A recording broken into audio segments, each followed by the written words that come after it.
அனைவருக்கும் வணக்கம். Welcome to peoples heroes academy. TNPSC எக்ஸாம்ஸை பொறுத்த வரைக்கும் தமிழ்நாடு அரசுடைய பட்ஜெட் மற்றும் மத்திய அரசின் பட்ஜெட் இது ரெண்டுமே படிக்கணும். அதில் தமிழ்நாடு அரசின் பட்ஜெட் அப்படின்றது ரொம்ப ரொம்ப முக்கியமாக படிக்கணும். ஏன் அப்படின்னு சொல்லி கேட்டிங்கன்னா, தமிழ்நாடு ஓரியன்டான கொஷின்ஸ் அதிகமாக கேட்பாங்க நம்ம ஸ்டேட் கவர்மெண்ட் எக்ஸாம் அப்படின்றதுனால. அதை தாண்டி நமக்கு தனியாகவே ஒரு யூனிட் கொடுத்துருக்காங்க, டெவலப்மெண்ட் அட்மினிஸ்ட்ரேஷன் இன் தமிழ்நாடு அப்படின்னு சொல்லி. தமிழ்நாடு எக்கனாமிக்ஸ் அப்படின்றதும் தனியாக கொடுத்துருக்காங்க. ஸோ எக்கனாமிக்ஸ் மற்றும் டெவலப்மெண்ட் அட்மினிஸ்ட்ரேஷன் ஆஃப் தமிழ்நாடு இது ரெண்டும் சேர்ந்து அனைத்து தேர்வுகளையும் கொஷின்ஸ் அதிகமாக கேட்குறாங்க அப்படின்றது எல்லாருக்குமே தெரியும். அதுலேயும் குறிப்பாக இந்த வருஷத்துக்கான பட்ஜெட் கண்டிப்பாக எல்லாருமே தெளிவாக படிச்சுட்டு போகணும். அதுக்கான ரீசன் என்ன அப்படின்னா, ஏற்கனவே இருந்த ஒரு அரசு மாறி புதுசாக ஒரு அரசு அமைக்கப்பட்டிருக்கு. ஸோ புதுசாக அமைக்கப்பட்ட அரசனுடைய கொள்கைகள், அவங்களுடைய விளக்கங்கள், அவங்க கொண்டு வரக்கூடிய திட்டங்கள், பாலிசிகள் இது எல்லாமே இப்போ தான் ஃப்ரெஷ்ஷாக இதில் மட்டும்தான் இருக்குது, வேறு எதுலேயுமே கிடையாது. இதுக்கு முன்னாடி இருந்த பாலிசி நோட்ஸ் ஆகட்டும், பட்ஜெட் ஆகட்டும், அது எல்லாமே இதுக்கு முந்தைய அரசனுடைய கொள்கைகள், அவங்களுடைய திட்டங்கள். அதிலிருந்து கொஷின் கேட்க மாட்டாங்கன்னு இல்லை, பட் புதுசாக ஒரு மிகப்பெரிய மாற்றம் நடந்திருக்கிறதுனால இதிலிருந்து கேள்விகள் கேட்பதற்கான வாய்ப்புகள் அப்படின்றது ரொம்ப ரொம்ப அதிகம். அப்படின்றதுனால இந்த வருஷம் பட்ஜெட்டை கண்டிப்பாக நல்லா படிச்சுட்டு போயிருங்க. கொஷின்ஸ் அப்படின்றது கேட்பதற்கான அதிகபட்ச வாய்ப்புகள் அப்படின்றது இருக்குது. புரியுதுங்களா? கொஷின்ஸும் நிறையாவும் கேட்கறதுக்கான சான்சஸும் இருக்குது. நம்மள்ட்ட இவங்கள்ட்ட சோர்ஸ் புது அரசாங்கத்தை பற்றி படிக்கிறதுக்கான சோர்ஸ் நம்மள்ட்ட என்ன இருக்குது? வேறு எதுவுமே கிடையாது, இந்த பட்ஜெட் மட்டும்தான் இருக்குது. ஸோ இந்த பட்ஜெட்டை பற்றின கிளாஸ் அப்படின்றதான் நம்ம முழுக்க கொண்டு போகிறதுக்கு பிளான் பண்ணியிருக்கோம். இன்றைக்கி இந்த பதிவில் இந்த பட்ஜெட்டில் இருக்கக்கூடிய ஒரு பட்ஜெட் பொறுத்த வரைக்கும் மொத்தம் 3 விஷயங்கள் படிக்கிற மாதிரி இருக்குது. ஒன்று பார்த்தீங்கன்னா பட்ஜெட், தமிழ்நாடு அரசுடைய பட்ஜெட் அப்படின்றது. செகண்ட் பார்த்தீங்க அப்படின்னா தமிழ்நாடு அரசுடைய வேளாண்மை பட்ஜெட். அப்போ வேளாண்மைக்குன்னு சொல்லி தமிழ்நாட்டில் என்ன பண்ணுறோம், தனியாக ஒரு பட்ஜெட் போடுறோம். ஸோ அந்த பட்ஜெட், வேளாண் பட்ஜெட் அப்படின்றது நம்ம செகண்ட் படிக்க மாதிரி இருக்கு. தேர்ட் ஒன் அப்படின்னு சொல்லி பார்த்தீங்கன்னா இந்த குடிமக்களுக்கான கையேடு, திருத்த வரவு செலவு திட்டம் அப்படின்ற ஒரு விஷயம் கொடுத்துருக்காங்க இல்லையா. ஸோ இந்த சிட்டிசன்ஸ் கைடு அப்படின்றது இதில் ஒன்றும் இருக்காது. ஏற்கனவே இந்த பட்ஜெட்டில் என்ன இருக்கோ அதான் ஷார்ட்டில் கொடுத்துருப்பாங்க. பட் நமக்கு தெளிவாக சிட்டிசன்ஸ்க்கு, குடிமக்களுக்கு புரிஞ்சுக்கிற மாதிரியான விஷயமா எடுத்து கொடுத்துருப்பாங்க. ஸோ இந்த 3 விஷயத்தையும் படிக்கணும். நம்ம இன்னைக்கு இந்த சிட்டிசன் கைட்லேருந்து ஸ்டார்ட் பண்ணி கொண்டு போவோம். இந்த கிளாஸ் எவ்வளோ நேரம் போகும் அப்படின்றது எனக்கு தெரியாது. எவ்வளோ நேரம் ஆனாலும் இந்த பட்ஜெட்டில் இருக்கக்கூடிய இந்த கிளாஸில் பார்த்தாலும் சரி, எந்த கிளாஸில் பார்த்தாலும் சரி, இந்த 3 விஷயத்தையும் தெளிவாக பார்த்துட்டு போயிருங்க அப்படின்றது என்னுடைய ஒரு அட்வைஸாவோ ஏதோ ஒரு விஷயமா இருக்கலாம். புரியுதுங்களா? ஸோ தெளிவாக பார்த்துட்டு போயிருங்க. ஏன்ற ஒரு ரீசனையும் நான் சொல்லிட்டேன். ஓகேங்களா? ஓகே. அப்போ இந்த பதிவில் நம்ம சிட்டிசன் கைட், இந்த 2026-27 பட்ஜெட்டுடைய சிட்டிசன் கைட் பற்றி தான் பார்க்க போகிறோம். அதுக்கு முன்னாடி நம்ம சேனலை யாராச்சும் சப்ஸ்கிரைப் பண்ணல அப்படின்னா சப்ஸ்கிரைப் பண்ணிட்டு கிளாஸை கண்டினியூ பண்ணுங்க. ஓகேங்களா? ஓகே. வரவு செலவு திட்டம். அப்போ வரவு செலவு திட்டம்னா என்னங்க? ஒரு பாயிண்ட்டும் முக்கியம். அவ்வளோ கொஷின்ஸ் கேட்குறாங்க. வரவு செலவு திட்டம் அப்படின்றது டேரெக்டாக நமக்கு சிலபஸ்லேயும் இருக்குது எக்கனாமிக்ஸில். அப்போது ஒரு குடும்பம் நம்ம நடத்துகிறோம் அப்படின்னா நம்முடைய வரவு என்ன, நம்முடைய செலவு என்ன அப்படின்றத நம்ம நோட் பண்ணி வச்சாதான் கரெக்டான ஒரு கணக்கு வழக்கு இருக்கும். நம்முடைய குடும்பத்துக்கும் நம்முடைய வாழ்க்கைக்கும் நம்ம பண்ணணுன்ற அவசியம் இல்லை. பட் அரசாங்கம் அப்படி இருக்க முடியுமா? அடுத்து வரக்கூடிய அரசாங்கம் கொஷின் கேட்பாங்க. இல்லை பட்ஜெட் போடாமல் தான் நம்மளால் அமௌண்ட்டை எடுக்க முடியுமா? ஸோ பட்ஜெட் போட்டு தான் நம்ம என்ன பண்ண முடியும், நம்மளுடைய அமௌண்ட்டை வெளியே எடுக்க முடியும் அப்படின்றது நம்ம இந்தியன் கான்ஸ்டியூஷன்லேயே சொல்லியிருக்காங்க. ஸோ இது உங்களுக்கு தெரிஞ்சிச்சுன்னா கமெண்ட் பண்ணுங்கள். இந்தியன் கான்ஸ்டியூஷனுடைய எந்த articles central government, state government 2 budget பற்றியும் பேசுது அப்படின்றத பற்றி என்ன பண்ணுங்க, உங்களுக்கு தெரிஞ்சிச்சு அப்படின்னா கமெண்ட் பண்ணு. ஓகேங்களா? கண்டிப்பாக தெரிஞ்சிருக்கும். தெரிஞ்சதை கமெண்ட் பண்ணு. ஓகேங்களா? ஓகே. இதான் வரவு செலவு திட்டம். வரவு என்ன, செலவு என்ன, இதை நம்ம தெரிவிக்க போகிறோம். அது என்ன திருத்த வரவு செலவு திட்டம்? நார்மலாக பட்ஜெட்டு மார்ச் மாதம் தானே போடுவாங்க. இவங்க என்ன சம்மந்தமே இல்லாமல் ஆகஸ்ட் மாதம் போட்டிருக்காங்க. அதுதான் திருத்த வரவு செலவு திட்டம். அப்போ இதுக்கு முன்னாடி போட்டிருந்தது 2026 மார்ச்சில் போட்டிருந்ததை இடைக்கால பட்ஜெட் அப்படின்னு சொல்லுவாங்க. 2026 மார்ச்சில் போட்டது என்னன்னு சொல்லுவாங்க, இடைக்கால பட்ஜெட் அப்படின்னு சொல்லுவாங்க. ஏன் அதை இடைக்கால பட்ஜெட்னு சொல்கிறாங்க அப்படின்னா, எலெக்ஷன் வரப்போகுது. ஏற்கனவே இருக்கக்கூடிய ஒரு ஆட்சி தொடரலாம், அல்லது அந்த ஆட்சி கலைக்கப்பட்டு வேறொரு கட்சியால் ஆட்சி அமைக்கப்படலாம். இப்போ தமிழ்நாட்டில் வேறொரு கட்சி ஆட்சி அமைச்சிட்டாங்க. அப்போது அவங்க போட்ட பட்ஜெட்டை அதோட ஸ்டாப் பண்ணிக்கணும். அவங்க போடுற பட்ஜெட்டில் எந்த ஒரு அறிவிப்புமே வெளியிடக்கூடாது. இடைக்கால பட்ஜெட்டில் என்ன பண்ணக்கூடாது, எந்த ஒரு புதிய அறிவிப்புகளோ புதிய திட்டங்களோ என்ன பண்ணக்கூடாது, அறிவிக்கக்கூடாது. எலெக்ஷன் கமிஷனுடைய கண்ட்ரோலுக்கு போயிடும், பண்ணக்கூடாது. ஏன்னா அது எலெக்ஷனில் ரெஃப்ளெக்ட் ஆகும். எலெக்ஷனை பேஸ் பண்ணி எதுவுமே பண்ணாமல் கடைசி வருடத்தில் வந்து நிறைய விஷயங்கள் அறிவிப்பாங்க அப்படின்ற ஒரு விஷயத்துக்காக. அப்போ இந்த இடைக்கால பட்ஜெட் அப்படின்றதே புதுசாக ஒரு திருத்த வரவு செலவு திட்டம் போடுற வரைக்கும் ஏற்கனவே இருக்கக்கூடிய திட்டங்களுக்கு ஒதுக்கீடு பண்ணி அமௌண்ட் மட்டும் தான் எடுக்க முடியும். ஏற்கனவே இருக்கக்கூடிய செயல்பாட்டில் இருக்கக்கூடிய திட்டங்களுக்கு அமௌண்ட் மட்டும் தான் எடுக்க முடியும். புரியுதுங்களா? என்ன இடைக்கால பட்ஜெட்னா என்னன்னு புரிஞ்சுச்சுங்களா? இடைக்கால பட்ஜெட் அப்படின்றது எலெக்ஷனுக்கு முன்னாடி நடக்கக்கூடிய கடைசி பட்ஜெட் தான் இடைக்கால பட்ஜெட். புரியுதுங்களா? 2024 சென்ட்ரல் கவர்மெண்ட்ல பிப்ரவரியில் போட்டிருப்பாங்க இல்லையா, பிப்ரவரியில் ஒரு பட்ஜெட் போட்டிருப்பாங்க இல்லையா, அது சென்ட்ரல் கவர்மெண்ட்டுடைய இடைக்கால பட்ஜெட். அப்போ புது அரசாங்கம் அங்கே ஆட்சி மாறுனுச்சா? அங்கே ஆட்சி மாறலை, அதே அரசாங்கம் தன்னுடைய ஆட்சியை தொடர்ந்துச்சு. அவங்க வந்து திரும்ப திருத்த வரவு செலவு திட்டம் போட்டு தான் புதிய அறிவிப்புகள் வெளியிடுறது. அதுக்கு தேவையான கண்டினியூஸான அமௌண்ட்ஸ்லாம் எடுக்க முடியும், இல்லைனா எடுக்க முடியாது. இது இடைக்கால பட்ஜெட்டுக்கும் திருத்த வரவு செலவு திட்டத்துக்கும் உள்ள வித்தியாசம். அப்போ ஒரு ஃபினான்ஷியல் இயர்னா என்ன? ஒரு ஃபினான்ஷியல் இயர் அப்படின்றது என்ன? ஏப்ரல் 1 ஸ்டார்ட் ஆகி மார்ச் 31 வரைக்கும், ஏப்ரல் 1 டு மார்ச் 31 அப்படின்றது தான் நமக்கு ஒரு ஃபினான்ஷியல் இயர், நிதியாண்டு அப்படின்னு சொல்கிறது. நிதியாண்டு அப்படின்றது இருக்கு, வேளாண்மை ஆண்டு அப்படின்னு சொல்லி இருக்கு, அக்ரிகல்ச்சரல் இயர் அப்படின்றது என்ன அப்படின்னு சொல்லி இருக்கு. அது என்ன?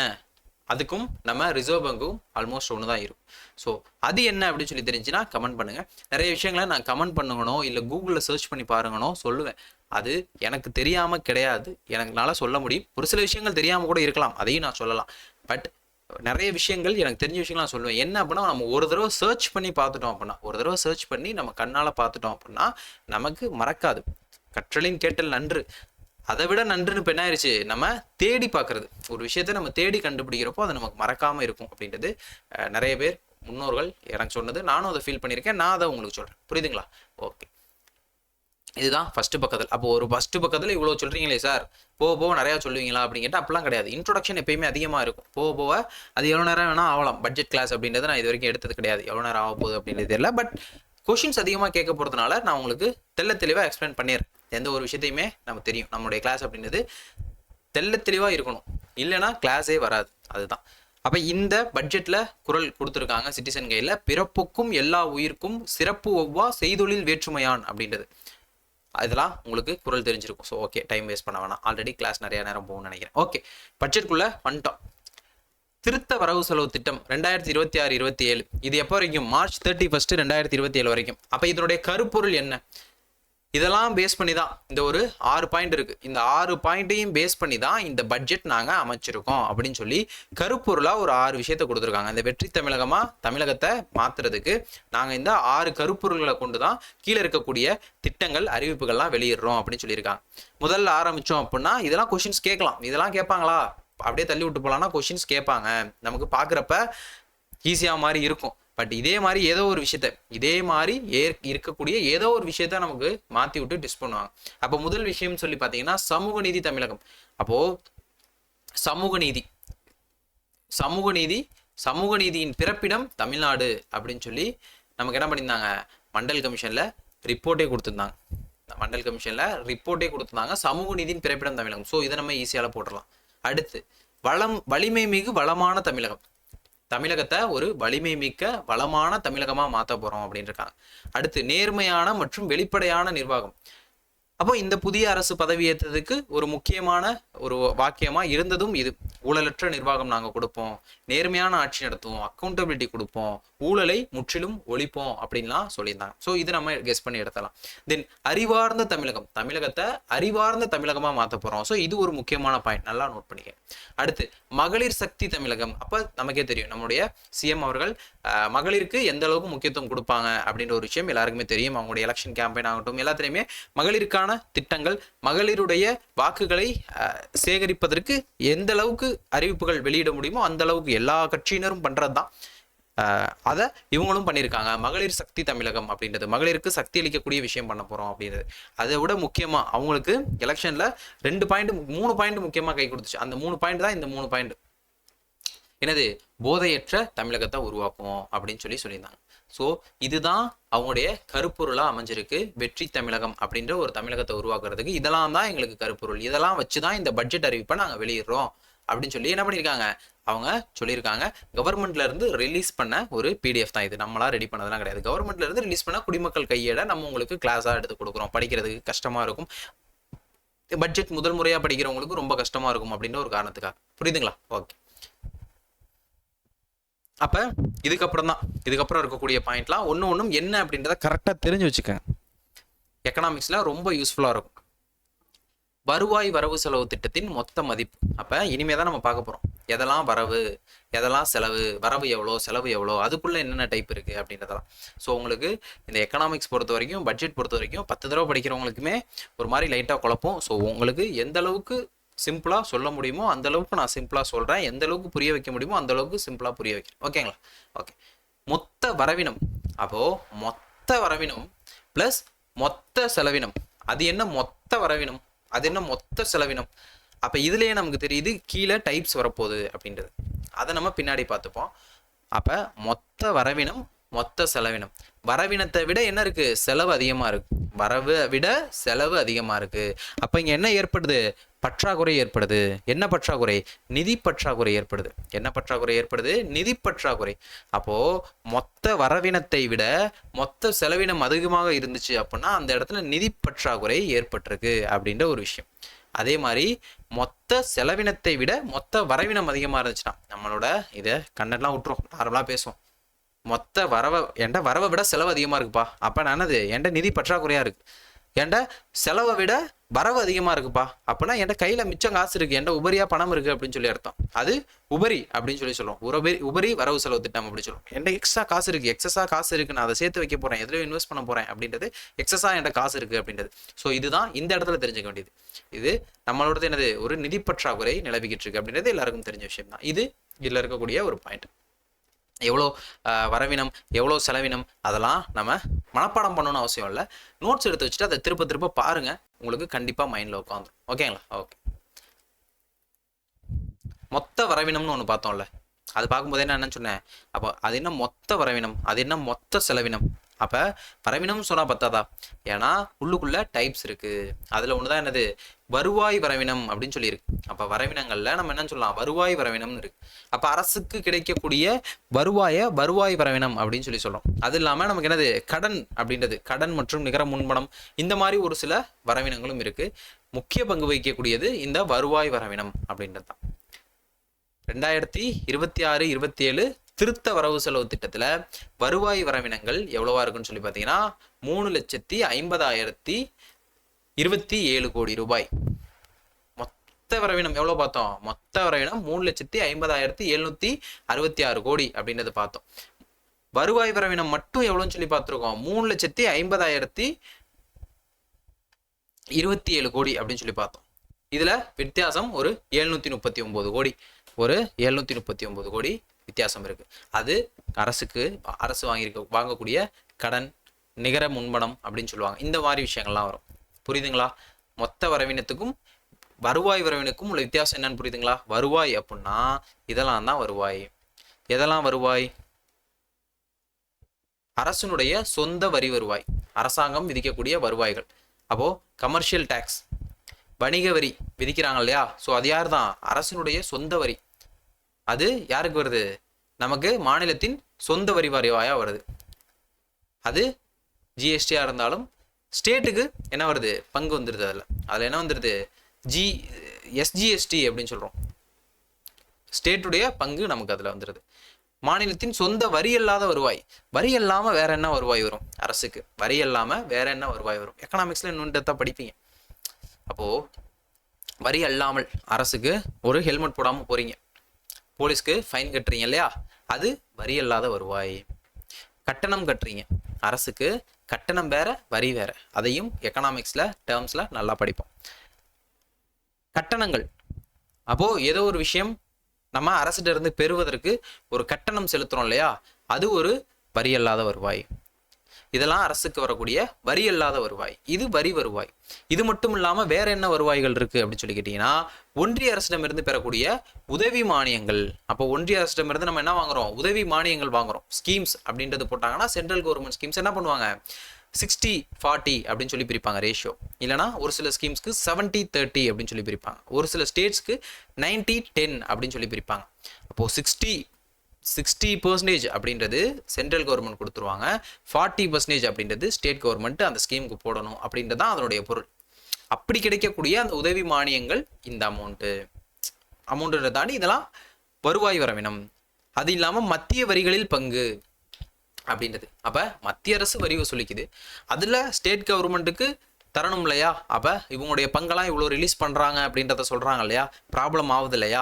நாங்கள் தமிழ்நாடு அதிகமாக வரி கட்டுறோம், எங்களுக்கு உங்களுடைய ஷேரை கம்மியாக தரீங்க, யூபி கம்மியாக கொடுக்குறாங்க, பீகார்லாம் டேக்ஸ் கம்மியாக பே பண்ணுறாங்க, அவங்கள்ட்டலாம் பெருசாக டெவலப் ஆகலை, அவங்களாம் வரி கம்மியாக கட்டுறாங்க, ஆனால் அவங்களுக்கு உங்களுடைய ஷேர் அதிகமாக கொடுக்குறீங்க, ப்ராப்ளம் வருதா? நார்த் ஈஸ்டர்ன் ஸ்டேட்ஸ்க்கு அதிகமாக கொடுக்குறீங்க, தமிழ்நாட்டுக்கு கம்மியாக கொடுக்குறீங்க, ப்ராப்ளம்ஸ் வருதா? அதுவும் நம்ம மாநிலத்துடைய வருவாய் தான். அப்போ இதெல்லாம் தான் மாநிலத்துடைய வருவாய். அப்போ இதெல்லாம் தான் நம்ம என்ன சொல்கிறோம்? வருவாய் வரவினம் அப்படின்னு சொல்லி சொல்கிறோம். என்னன்னு சொல்கிறோம்? வருவாய் வரவினம் அப்படின்னு சொல்லி சொல்கிறோம். புரியுதுங்களா? அப்போ வருவாய் வரவினம் நமக்கு எவ்வளோ இருக்குது? அதாவது அரசுக்கு கிடைக்கக்கூடிய வருவாய்கள், அரசுக்கு கிடைக்கக்கூடிய வருவாய்கள் வரவினம் தான். கடனும் வரவினம் தான். நம்ம கடன் வாங்கினா அதுவும் நமக்கு வரவு தான். ஆனால் அது நம்மளுடைய வருவாயா? கிடையாது. ஸோ நமக்கு வரக்கூடிய வருவாய், நமக்கு வரக்கூடிய இன்கம் என்ன அப்படின்னு சொல்லி பார்த்தீங்கன்னா 3,50,027 கோடி. புரியுதுங்களா? ஓகே. அதில் இதை ரெண்டையும் நம்ம தனியாக பிரிக்கலாம். இதை ரெண்டையும் தனியாகவும் பிரிக்கலாம். ஏன்? இது ரெண்டும் நம்ம சென்ட்ரல் கவர்மெண்ட்லேருந்து வாங்கணும். இது ரெண்டையும் நம்ம என்ன பண்ணணும்? சென்ட்ரல் கவர்மெண்ட்லேருந்து பேசி மூச்சை போட்டு வாங்கணும். இது ரெண்டும் நம்ம என்ன பண்ணலாம்? நமக்கே உரிய வருவாய். அப்போ இந்த நமக்கே உரிய வருவாய் 72.73%. 72.73%. இதுதான் மாநிலத்தின் சொந்த வருவாய் அப்படின்னு சொல்றாங்க. அப்போ மாநிலத்தின் சொந்த வருவாய் அப்படின்றது இந்த விஷயங்கள், இந்த ரெண்டும் மாநிலத்தின் சொந்த வருவாய் அப்படின்றது. சொந்த வருவாய், சொந்த வரி வருவாய், சொந்த வரி அல்லாத வருவாய், ரெண்டு இருக்கு இதுலேயே. மாநிலத்தின் சொந்த வருவாய் மட்டும் 72.73%. இதெல்லாம் நமக்கு ஈஸியாக மனப்பாடம் பண்ணுற மாதிரி. அப்போ பேலன்ஸ் எவ்வளோ இருக்குது? 27.27%. அந்த 27.27% தான் நம்ம ஒன்றிய அரசிடமிருந்து வாங்கக்கூடிய உதவி மானியமும் அவங்களுடைய டேக்ஸில் நமக்கு கொடுக்கக்கூடிய பங்கும். புரியுதுங்களா? இது எவ்வளோ இருக்குது? 72.73% இருக்குது. இது நம்முடைய சொந்த வருவாய். பேலன்ஸ் இருக்கக்கூடிய 27.27% இருக்குது. இது நமக்கு என்னது? இது நமக்கு ஒன்றிய அரசிடமிருந்து வரக்கூடிய விஷயம். இதுதான் வருவாயினம் பற்றி நம்ம தெளிவாக பார்த்தது.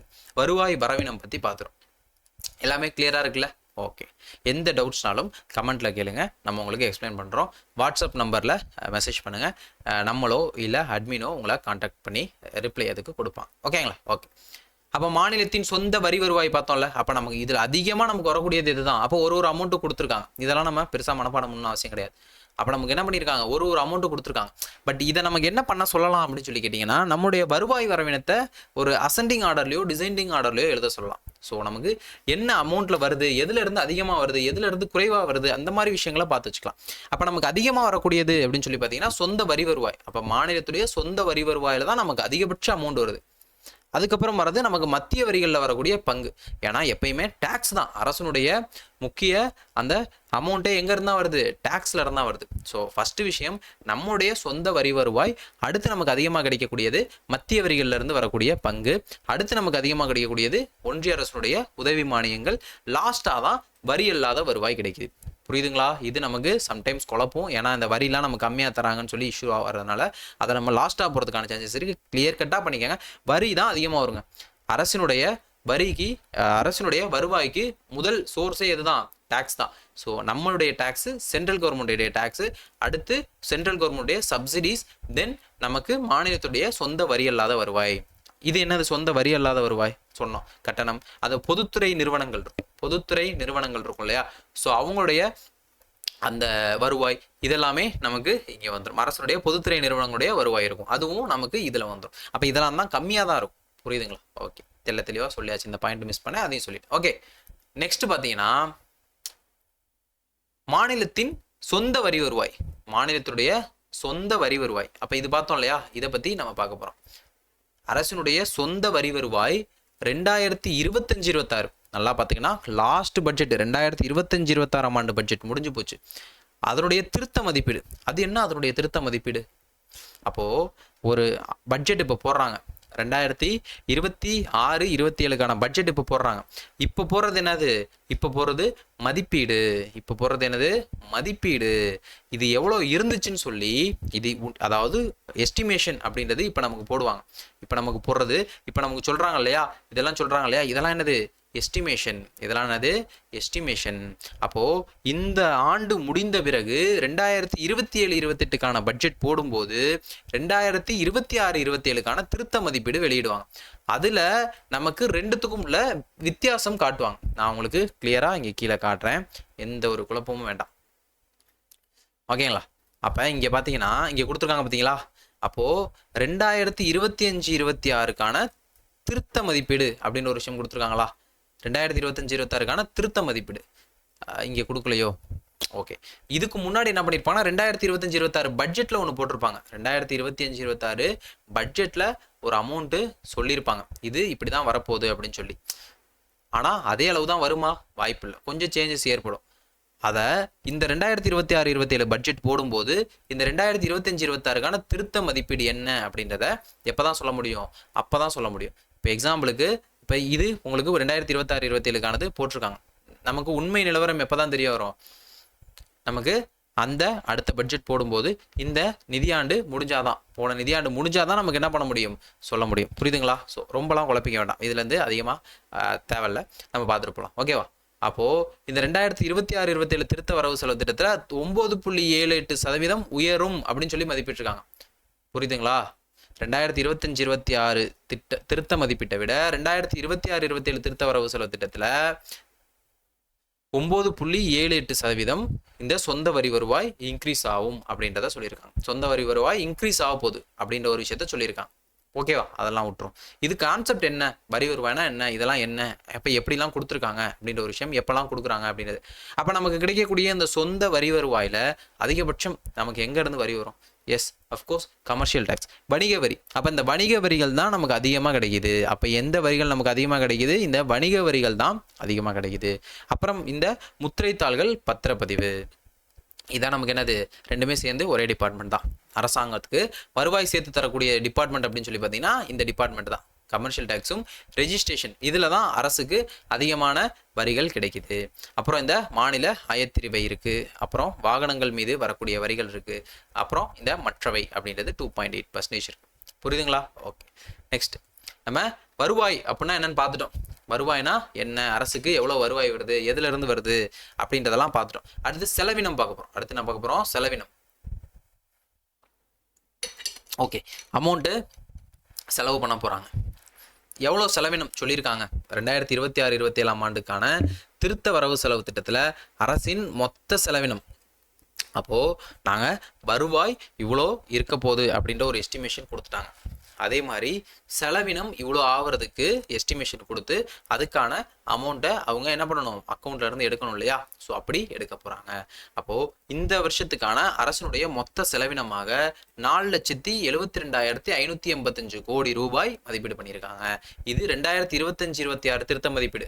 திருத்த மதிப்பீடு எப்போ வெளியிடுவாங்க அப்படின்ற ஒரு விஷயத்த சொல்லிட்டோம். அப்போ அந்த 2025-26க்கான திருத்த மதிப்பீடு அப்படின்றது அந்த நிதியாண்டு முடிந்த பிறகு 2025-26க்கான நிதியாண்டு முழுமையாக முடிந்த பிறகுதான் நமக்கு தெரியும் உண்மையாக எவ்வளோ வந்திருக்குன்னு சொல்லி. அந்த திருத்த மதிப்பீட்டை விட 8.52% அதிகம். புரியுதுங்களா? அதாவது போன நிதியாண்டில் செலவு பண்ணதை விட இந்த நிதியாண்டில் 8.52% அதிகமாக செலவு பண்ணுறதுக்கு எஸ்டிமேஷன் போட்டிருக்காங்க அப்படின்ற ஒரு விஷயம்தான். ஓகே, செலவினம் பார்த்தோம். மாநிலத்துடைய அதே மாதிரி செலவினம் பார்த்தோம். மொத்த வரவினம், மொத்த செலவினம்னு பார்த்தோம். மொத்த வரவினத்தை ஏன் மொத்த வரவினம் சொல்கிறோம்? அதில் நமக்கு வருவாய் வரவினம் இருக்குது, அதர் வரவினம் இருக்குது. அதே மாதிரி செலவினத்திலையும் நம்ம இரண்டாக பிரிக்க முடியும். ஒன்று வருவாய் செலவினம், இன்னொன்று மூலதன செலவினம். இன்னொன்று என்னது? மூலதன செலவினம் அப்படின்றது. அப்போ இந்த வருவாய் செலவினம்னா என்ன, மூலதன செலவினம்னா என்ன? அப்போ அரசு அவங்களுக்கு அரசு அவங்களுக்கு கீழே செயல்படக்கூடிய அரச அலுவலர்களுக்கும் அதிகாரிகளுக்கும் கொடுக்கக்கூடிய சம்பளங்கள், அலுவலகங்கள் செயல்பாடு பராமரிப்பு, உதவித்தொகை, மானியங்கள், சப்சிடிஸ்லாம் கொடுக்குறாங்க, ஸ்கீம்ஸ்க்கெலாம் ஒதுக்குறாங்க இல்லையா, ஸோ அது, ஓய்வூதியம், பென்ஷன் கொடுக்குறாங்க இல்லையா, ஸோ அந்த பென்ஷன், அது மட்டும் இல்லாமல் நம்ம கடன் வாங்கணும்னா அந்த கடனுக்கு என்ன பண்ணணும், வட்டி செலுத்தணும். ஸோ அந்த வட்டி இதெல்லாம் தான் என்னது, அரசனுடைய வருவாய் செலவினம் அப்படின்னு சொல்றாங்க. அப்ப மக்களுடைய நலத்திட்டங்களுக்காகவும் அரசு மேற்கொள்ளும் அலுவலக பணிகளுக்காகவும் செயல்படுத்தக்கூடிய விஷயங்கள் தான் என்னது, இந்த வருவாய் செலவினம் அப்படின்றது. இந்த வருவாய் செலவினம் புரியுதுங்களா? இது இல்லாம மூலதன செலவினம் அப்படின்ற ஒன்று இருக்கு. மூலதன செலவினம். அப்ப மூலதன செலவினம் அப்படின்னா நம்முடைய பொருளாதார வளர்ச்சியை நம்ம தொடர்ந்து நிலைநிறுத்துறதுக்கு நம்மளுடைய இன்ஃப்ராஸ்ட்ரக்சரை, நம்முடைய உள்கட்டமைப்பை டெவலப் பண்ணும் இல்லையா. ஸோ நம்முடைய உள்கட்டமைப்பை டெவலப் பண்ணா அதுதான் அது மூலதனம் சொல்லுவோம். நம்முடைய உள்கட்டமைப்பை டெவலப் பண்றது தான் மூலதனம் அப்படின்னு சொல்லுவோம். அந்த உள்கட்டமைப்பை டெவலப் பண்றதுக்கு செயல்படுத்துறது தான் இந்த மூலதன செலவினம் அப்படின்றது. புரியுதுங்களா? அப்ப வருவாய் செலவினம், மூலதன செலவினம் அரசுக்கு பொதுமக்களுடைய நலத்திட்டங்களுக்காகவும் அவங்களுடைய அலுவலக பணிகளுக்காகவும் செயல்படுத்துறது வருவாய் செலவினம். இன்ஃப்ராஸ்ட்ரக்சரை டெவலப் பண்றது மூலதனம், மூலதனத்தை டெவலப் பண்றது மூலதன செலவினம். அதுல இருந்து அரசுக்கு எக்ஸ்ட்ரா வருமானம் கிடைக்கும். மூலதனம்னா அது நம்ம இன்வெஸ்ட் பண்றோம் அப்படின்னா அதுல இருந்து நமக்கு ரிட்டர்ன்ஸ் அப்படின்றது ஃபியூச்சர்ல அதிகமா கிடைக்க போகுது அப்படின்ற ஒரு விஷயம். புரியுதுங்களா? ஓகே. அப்போ வருவாய் செலவினத்துல அதிகமா எதுக்கு போகுது அப்படின்னு சொல்லி பார்த்தீங்கன்னா இந்த உதவித்தொகைகளும் மானியங்களும் தான். அப்போ நமக்கு அந்த மகளிர் உரிமை தொகையில இருந்து நமக்கு அந்த ஃப்ரீ பஸ் விடுறாங்கல்ல, அது நமக்கு தமிழ் புதல்வன் திட்டம், சத்துணவு திட்டம், காலை உணவு திட்டம், இந்த மாதிரியான திட்டங்கள் எல்லாத்துக்கும் செயல்படுத்துறது தான் இந்த உதவித்தொகையிலும் மானியங்களும். 1,74,494 கோடி. அப்போ 4 லட்சம் கோடியில 4,72,000 கோடியில 1,74,000 கோடி நமக்கு உதவித்தொகைக்கும் மானியக்கும் போகுது. அடுத்து சம்பளங்களுக்கு அதிகமா போகுது. அரசு அலுவலர்கள் எவ்வளோ பேர் ஒர்க் பண்றாங்க, அவங்களுக்கான சம்பளமா இவ்வளோ போகுது. தென் வட்டி, நம்ம வாங்கினா கடனுக்கான வட்டி, 10 லட்சம் கோடிட்ட கடன் இருக்கு அப்படின்னு சொல்லி இருக்கு இல்லையா, ஸோ அதுக்கான வட்டி செலுத்தணும் இல்லையா, அந்த வட்டி மட்டும் இந்த 78,000 கோடி போகுது. புரியுதுங்களா? அப்போ அலுவலர்களுக்கு கொடுக்கறதுக்கு ஈக்குவலான அமௌண்ட் வட்டியா போகுது. தென் பென்ஷன் 41,846 கோடி, என்ன இவ்வளோ போதா அப்படின்னு சொல்லி யோசிக்கலாம். பட் அரசு அவங்களுடைய பணத்தை பிடித்து வைத்து கொஞ்சம் கொஞ்சமாக அவங்களுக்கு ரிட்டையர்மெண்ட் பெனிஃபிட்ஸாக கொடுத்துருப்பாங்க. ஸ்டார்டிங்ல இருந்து அதை வச்சு அரசு ஒரு வருவாயாக பார்த்துருந்துருப்பாங்க. ஸோ அதெல்லாம் சேர்ந்தது தான். ஸோ அதை பற்றி நம்ம இன்டெப்த்தாக இங்கே போக தேவையில்லை. அப்போ அரசு பென்ஷன் கொடுக்கறத விட வட்டி அதிகமாக கொடுத்துட்டு இருக்கு வாங்கின கடனுக்கு. தென் செயல்பாடுகளும் பராமரிப்புகளும் நம்முடைய அலுவலகங்களும் ஆஃபீஸும் செயல்படுத்துறதுக்கும் பராமரிப்பதற்காகவும் மெயின்டெனன்ஸ்க்காக அரசுடைய செலவா இது இருக்கு. இதுதான் அரசுடைய முக்கியமான செலவினங்களா இருக்கு. தென் இதெல்லாம் வருவாய் செலவினம். இதெல்லாம் என்னது? வருவாய் செலவினம். அடுத்து என்னது? மூலதன செலவினம். அடுத்து மூலதன செலவினம் அப்படின்னு சொல்றாங்க. மூலதன செலவினம்னா என்னன்னு சொல்லி பார்த்தோம். அப்போ 2026-27க்கான பட்ஜெட்ல மூலதன செலவினமா 56,985 கோடி கொடுத்துருக்காங்க. 56,985 கோடி பட்ஜெட் நமக்கு மதிப்பீடு பண்ணியிருக்காங்க. இது லாஸ்ட் இயர் இருந்ததை விட 10.77% அப்படின்றது அதிகம்.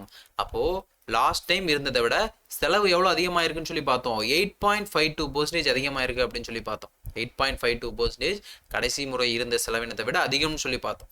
அதே போல மூலதன செலவினம் ஒரு இன்ஃப்ராஸ்ட்ரக்சர்ல நம்ம இன்வெஸ்ட் பண்றது ரொம்ப ரொம்ப முக்கியமான விஷயம்.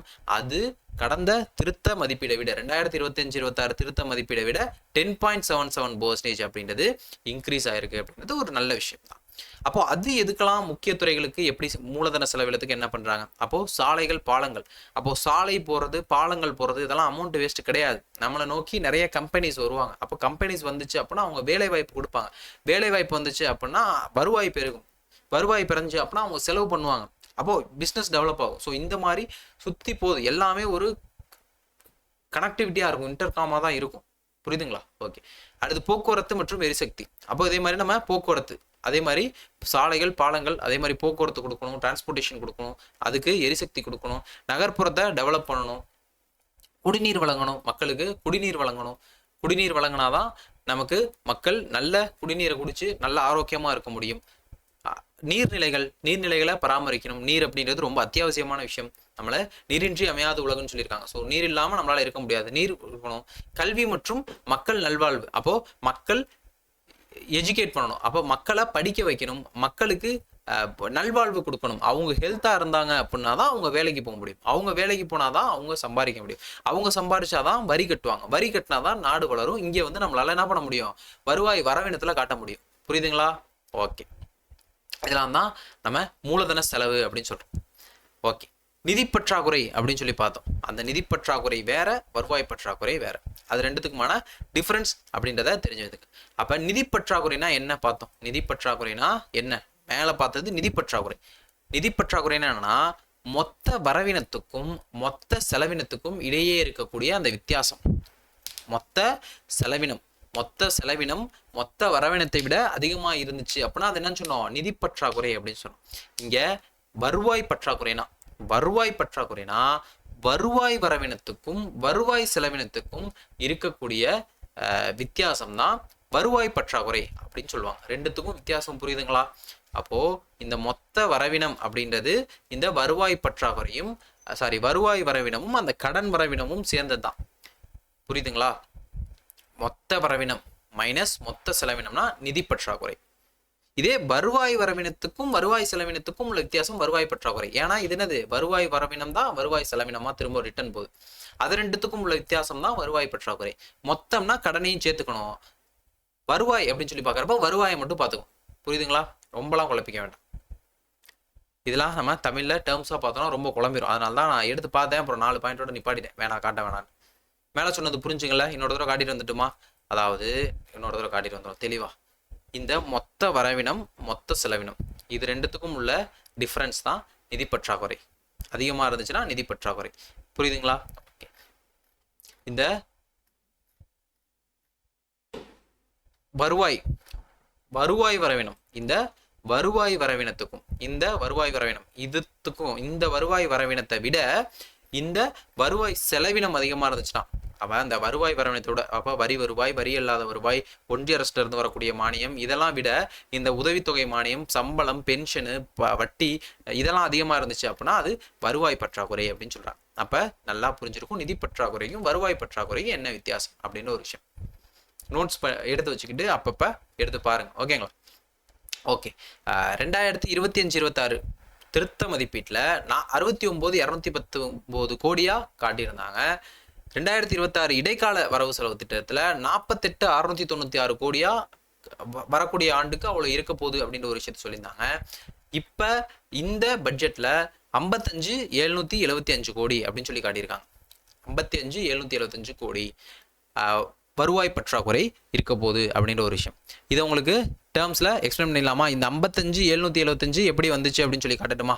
55,775 அப்போ வருவாய் பற்றாக்குறைனா என்ன? வருவாய் பற்றாக்குறைனா நமக்கு இருக்கக்கூடிய மொத்த வருவாயினங்கள், மொத்த வருவாயில மொத்த வருவாய் வரவினத்தில். அப்போ மொத்த வருவாய் வரவினம் அப்படின்றது நமக்கு என்னது? மொத்த வருவாய் வரவினம் அப்படின்றது கால்குலேட்டர் எடுத்து போட்டு பார்த்தீங்கன்னா கையில் தெரியும். 35007 இருக்குங்களா? 35007 இதுதான் வருவாய் வரவினம். இதுல இருந்து வருவாய் செலவினம் இருக்குங்களா? வருவாய் செலவினம் எவ்வளவு கொடுத்துருக்காங்க? 405,802 3,50,027 கோடியில அது நம்முடைய வருவாய் வரவினம். நம்முடைய வருவாய் செலவினம் எவ்வளோ? 4,05,802 கோடி. இதை நீங்கள் மைனஸ் பண்ணி பார்த்தீங்கன்னா ரெண்டுத்துக்கும் உள்ள டிஃப்ரென்ஸ் தான் என்னது? வருவாய் பற்றாக்குறை. 55,775 கால்குலேட்டர் எடுத்து போட்டு பார்த்தீங்கன்னா தெரிஞ்சிடும். இப்போ கிளியர் கட்டாக இருக்குங்களா? புரியுதுங்களா? ஓகே, இதுதான் வருவாய் பற்றாக்குறை. வருவாய் பற்றாக்குறைய போக்கு கடைசி 5 வருடங்களில் 6 வருடங்களில் எப்படி இருந்திருக்கு அப்படின்னு ஒரு விஷயத்த காட்டுறாங்க. 2021-22 எவ்வளோ இருந்துச்சு? 22-23, 23-24, 24-25, 24-25 காட்டிட்டாங்க. 25-26 ரிவைஸ்டு எஸ்டிமேஷன், 25-26 ரிவைஸ்டு எஸ்டிமேஷன் அப்படின்றது ஃபைனலாக கொடுப்பாங்க. அந்த ஆண்டு முடிஞ்சதுக்கப்புறம் இவ்வளோ ஆயிருக்கு அப்படின்னு சொல்லி ஒரிஜினலாக சப்மிட் பண்ணுறது இது. அப்புறம் இது இந்த இடைக்கால பட்ஜெட்டில் போட்டது 48,696 காட்டியிருந்தாங்க. இப்போ போட்டிருக்கிறது 2026-27க்கு. இப்போ 2027-28 பட்ஜெட் போடுறதுக்கு முன்னாடி நமக்கு இந்த RE 2025-26-27 அப்படின்னு சொல்லி ஒன்று போடுவாங்க. அதுதான் ஒரிஜினல். புரியுதுங்களா? ஓகே, இது எஸ்டிமேஷன். ஓகே, மாநில மொத்த உள்நாட்டு உற்பத்தி. அப்போ மொத்த உள்நாட்டு உற்பத்தினா என்னங்க? எக்கனாமிக்ஸ் படிச்சீங்கன்னா தெரியும். மொத்த உள்நாட்டு உற்பத்தி அப்போது ஒரு நிலப்பரப்பின் எல்லைக்குள்ள உற்பத்தி செய்யக்கூடிய அந்த பொருட்களின் மதிப்பு தான் என்னது மொத்த உள்நாட்டு உற்பத்தி அப்படின்னு சொல்லுவோம். ஜிஎஸ்டிபி அதாவது ஜிடிபி அப்படின்னு சொல்லுவோம். அது ஒரு ஸ்டேட்டுக்குன்னு சொல்லி பார்க்குறப்ப ஜிஎஸ்டிபி அப்படின்னு சொல்லுவோம். ஓகேவா? அந்த ஜிடிபியில் அந்த ஸ்டேட்டோட ஜிடிபியில் வருவாய் பற்றாக்குறையுடைய பெர்சன்டேஜ் என்னவா இருக்குது அப்படின்னா 1.37% இருக்குது. 1.37% இருந்துச்சு. கடைசி வருஷத்துக்கு என்னவா இருந்துச்சு அப்படின்னு சொல்லி பார்த்தீங்கன்னா 1.94%. இது ஃபைனல் வந்தது. இது ஜஸ்ட் எஸ்டிமேஷன்.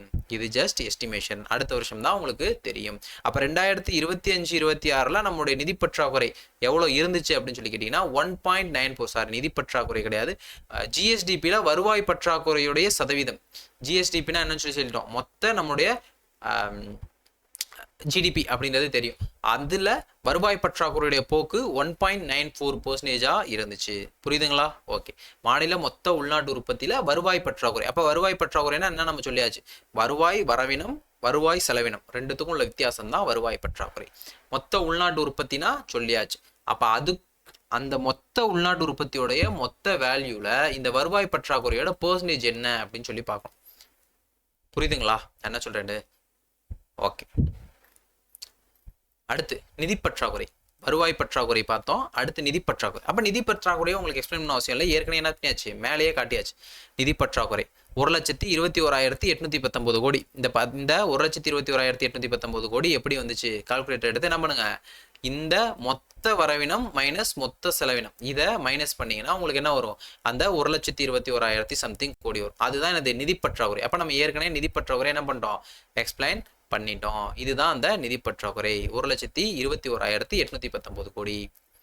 இது 2025-26 3.48% இருந்துச்சு. 2026-27 எஸ்டிமேஷன் 3% போட்டாங்க. இப்பயும் அதே 3% தான் சொல்லியிருக்காங்க. ஓகேவா? ஓகே.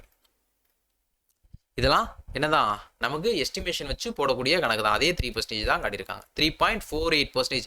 லாஸ்ட் 2025-26 என்னவா இருந்துச்சு? 3.48% இருந்துச்சு நிதி பற்றாக்குறை. ஓகேங்களா? நிதி பற்றாக்குறை 3.48% இருந்துச்சு. ஓகே. அதே மாதிரி மாநில மொத்த உள்நாட்டு உற்பத்தி மதிப்பில் நிதி பற்றாக்குறையின் போக்கு இதுதான் உங்களுக்கு இங்கே காட்டியிருக்கும். அதுதான் அந்த பெர்சன்டேஜ் காட்டுறோம். இது வந்து உங்களுக்கு அமௌண்ட்ல காட்டியிருக்கும். ஓகேவா? 3% நம்முடைய மொத்த ஜிடிபியில் மொத்த ஜிஎஸ்டிபியில் நிதி பற்றாக்குறையுடைய போக்கு பெர்சன்டேஜ் என்னவா இருக்கும் அப்படின்றதான். மேலே பார்த்தது வருவாய் பற்றாக்குறை. ஜிஎஸ்டிபியில் நம்முடைய வருவாய் பற்றாக்குறையுடைய போக்கு என்னவா இருந்துச்சு? 1.94 அப்படின்னு சொல்லி இருந்துச்சு. 1.94ன்னு சொல்லி இருந்துச்சு. நிதி பற்றாக்குறை அப்படின்றது என்னவா இருந்துச்சு? 3.48% இருந்துச்சு. 3.48% இருந்துச்சு. ஏன் அதிகமாக இருக்கு? இது நம்ம மொத்த பார்க்குறோம். மொத்த வரவினம் மொத்த செலவினம் பார்க்குறோம். அது வருவாயை மட்டும் வச்சு பார்க்குறோம். புரியுதுங்களா? ஓகே. அடுத்து இப்போ இந்த 2026-27 பட்ஜெட் திருத்தப்பட்ட பட்ஜெட் ₹1 எப்படி செலவு பண்ணுறாங்க அப்படின்றத காட்டியிருக்காங்க. ₹1 எடுத்தீங்கன்னா எப்படி செலவு பண்ணுறாங்க இதெல்லாம் நம்ம படிக்கணும்னு அவசியம் இல்லை. பட் எதுக்கு அதிகமாக போகுது எதுக்கு கம்மியாக போகுது அப்படின்னு ஒரு விஷயத்தை பார்த்து அந்த ₹1 எப்படி நம்ம கலெக்ட் பண்ணுறோம், அந்த ₹1 நம்ம எப்படி செலவு பண்ணுறோம் அப்படின்றது. ₹1 அப்படின்னு சொல்லி பார்க்குறத விட ₹100 நம்ம வச்சு பார்த்தோன்னா நமக்கு ஈஸியாக இருக்கும். ₹100 வச்சு பார்த்தோன்னா அதில் 43.30 ரூபா நமக்கு வரி வருவாயில தான் வருது. நம்ம ஏற்கனவே பார்த்தோம் மாநிலத்துடைய சொந்த வரி வருவாய் தான் அதிகம். அதுக்கடுத்து என்ன அதிகம்? மத்திய வரிகளில் பங்கு, அதுதான் அதிகம். இப்போ 11.9 ரூபா 11.9 ரூபா ₹100 11.9 ரூபா நமக்கு வரிகள் இருந்து வரும். அடுத்து உதவி மானியம் தான் அதிகமாக இருக்கும்னு சொல்லி பார்த்தோம். ஆனால் அதுக்கு முன்னாடி இங்கே கடன் அதிகமாக இருக்குது. ஏன்னா நம்ம அங்கே மேலே என்ன தான் பார்த்தோம்? மேலே நம்ம பார்த்தது வருவாய் வரையினம் பார்த்தோம். மாநிலத்தின் சொந்த வரி வருவாய்க்கு அப்புறம் நமக்கு அதிகமாக இருக்கக்கூடியது பொதுக்கடன். பொதுக்கடன் எவ்வளோ இருக்குது? நம்ம ₹100 நமக்கு வருமானம் வருது அப்படின்னா அதில் ₹43 நம்மளுடைய சொந்த வருவாய், ₹33 கடன் வாங்குறோம். ₹33 என்ன பண்ணுறோம்? கடன் வாங்குறோம். அது இல்லாமல் 11.9 நமக்கு என்ன தராங்க? சென்ட்ரல் கவர்மெண்ட் டேக்ஸ்ல இருந்து பங்கு கொடுக்குறாங்க. ஒன்றிய அரசுடைய உதவி மானியங்கள்லேருந்து 6.3% கிடைக்குது. மாநிலத்துடைய சொந்த வரி அல்லாத வருவாயிலிருந்து 5.3% கிடைக்குது. சொந்த வரி அல்லாத வருவாயிலிருந்து கிடைக்குது. கம்மியாக வரும் அப்படின்னு சொல்லி பார்த்தோம். அதே மாதிரி நம்ம ஒரு சில கடன் கொடுத்துருப்போம்ல. நம்ம என்ன கொடுத்துருப்போம்? கடன் கொடுத்துருப்போம். நம்ம இங்கே பார்க்கும்போது கடன் நம்ம வாங்கினதை சொல்கிறோம். கடன் நம்ம கொடுத்துருப்போம்ல, அந்த கடன்களுடைய வசூலாக இருக்கட்டும் இல்லைனா அதனுடைய வட்டியாக இருக்கட்டும், அதுவும் நமக்கு ஒரு வரவு தான் இல்லையா? ஸோ அது 0.1% தான் இருக்கும். புரியுதுங்களா? நம்ம வாங்குகிற கடன் 33.1. புரியுதுங்களா? நம்ம வாங்குற கடன் 33.1, நம்ம ஏற்கனவே கொடுத்த கடனை திரும்ப வாங்குறது இல்லை அதனுடைய இன்ட்ரெஸ்ட்டாக வர்றது 0.1%. இதெல்லாம் கேட்பாங்கன்னு சொல்ல முடியாது.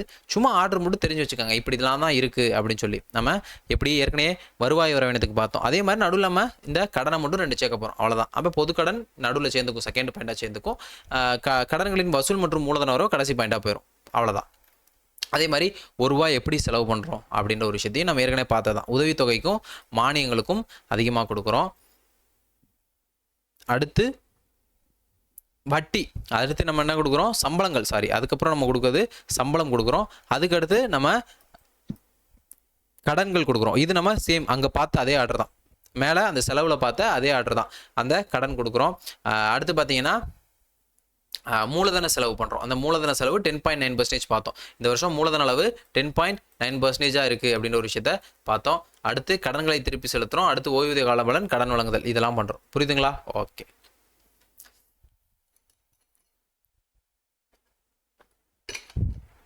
இந்த மூலதன செலவு நம்ம சொல்லும்போது 10.9% அதிகமாக பண்ணாங்கன்னு சொல்லியிருந்தோமா? ஆமாம், 10.77%. ஓகே. ₹1 நம்ம எப்படி பண்ணுறோம், 10.9% மூலதன செலவாக பண்ணுறோம். கடைசியாக பண்ணதை விட 10.77% அதிகமாக பண்ணியிருக்கோம் அப்படின்ற ஒரு விஷயத்தை போட்டிருக்காங்க. மேலே திடீர்னு மேலே ஒன்று இங்கே ஒன்று இருக்கும், நம்ம கன்ஃபியூஸ் ஆயிடுச்சு, சின்ன கன்ஃபியூஸ், வேறு ஒன்றும் இல்லை, நம்ம கரெக்டாக தான் சொல்லியிருக்கோம். ஓகேவா? ஓகே, இதுதான் இந்த ₹1 எப்படி நம்ம இது பண்ணுறோம், ₹1 எப்படி நம்ம செலவு பண்ணுறோம். ஸோ நம்ம எனக்கு தெரிஞ்சு கிளாஸ் ஆல்மோஸ்ட் ஒரு அரை மணி நேரத்துக்கிட்ட போயிடுச்சுன்னு நினைக்கிறேன். நம்ம இந்த பார்ட் 1 நம்ம என்ன பண்ணிடுவோம், வச்சுட்டு இதை முடிச்சிருவோம். பார்ட் 2 அப்படின்றதும் நம்ம எடுத்து உங்களுக்கு அப்டேட் பண்ணிடுவோம். அப்போ இனிமேல் வரக்கூடியதில் உங்களுக்கு என்ன இருக்கும் அப்படின்னு சொல்லி பார்த்தீங்கன்னா, இனிமேல் வரக்கூடியது ஈஸியாக தான் இருக்கும். அப்போ ஒரு டிபார்ட்மெண்ட்டுக்கும் எவ்வளோ அமௌண்ட் ஒதுக்கியிருக்காங்க, என்னென்ன திட்டங்கள் புதுசாக கொடுத்துருக்காங்க, அதுக்கு எவ்வளோ அமௌண்ட் ஒதுக்கியிருக்காங்க அப்படின்னு சொல்லி நம்ம எல்லாமே ரெடியாக தான் வச்சுருக்கோம். அதை உங்களுக்கு நெக்ஸ்ட் பதிவில் போட்டுரும். நான் ஒரு 1 hour பிளான் பண்ணேன், ஒரு 1/2 hour முடிஞ்சிச்சு. நெக்ஸ்ட் ஒரு 1/2 hourல என்ன பண்ணிடலாம், இதில் இருக்கக்கூடிய விஷயங்களையுமே எடுத்து போட்டுடலாம். Okay, class full and full புரிஞ்சிருக்குன்னு சொல்லி நினைக்கிறேன். எந்த டவுட்ஸ்னாலும் கேளுங்க, கூகுள் சர்ச் பண்ணி பாருங்கள், ஜெமினி ChatGPT கேளுங்க, அவ்வளோ டீட்டெயில்டாக கிளியர் கட்டாக எடுத்து கொடுக்குது. பட்ஜெட் கிளாஸ் நான் இது வரைக்கும் எடுத்ததில்லை, இப்போ தான் முதல்ல எடுத்திருக்கேன். ஏதாச்சும் குறைகள் இருந்தாலும் தெரிவிங்க, ஓகேங்களா? ஓகே, இந்த கிளாஸ் முழுக்க உங்களுக்கு புரிஞ்சிருக்கும்னு சொல்லி நம்புறேன். பிடிச்சிருந்துச்சு அப்படின்னா மறக்காமல் நம்ம சேனலை சப்ஸ்கிரைப் பண்ணிக்கோங்க. தொடர்ந்து நம்ம இதே போல் இன்னொரு வகுப்பில் சந்திப்போம். நன்றி, வணக்கம்.